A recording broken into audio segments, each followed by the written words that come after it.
Hey, welcome back. Okay, this video we're going to be talking about ledger lines. So we've got our staff, we've got the 5 lines, line, space, line, space, line, space. But what happens when I want to write a note that's outside of that? I'm just going to use these little guys here, the ledger line. And in here we can see I put ledger lines above the staff on the treble clef. It's exactly the same thing below the clef. Same thing, bass clef. I'm putting ledger lines below. And you can see I put the names here of all.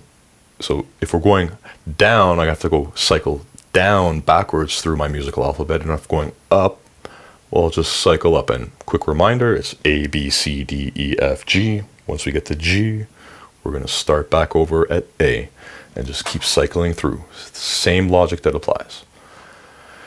So one last thing, just want you to keep in mind, all these rules is to keep the eye focused on the staff in the middle, and then everything else is just quick and easy for the eye to flow and quickly glance and count the amount of ledger lines and keep moving forward as we're reading the music. So to just add to that, when we use a computer program, it's easy, it does it all perfect for us. But when you're drawing it out yourself, you want to imagine that there's like an invisible line here connecting that first ledger line with all the other ledger lines at that level.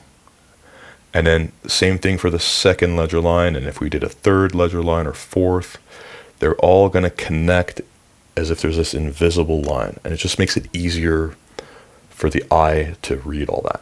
And that's it. So there we have it, ledger lines. I'll see you in the next one. Ciao.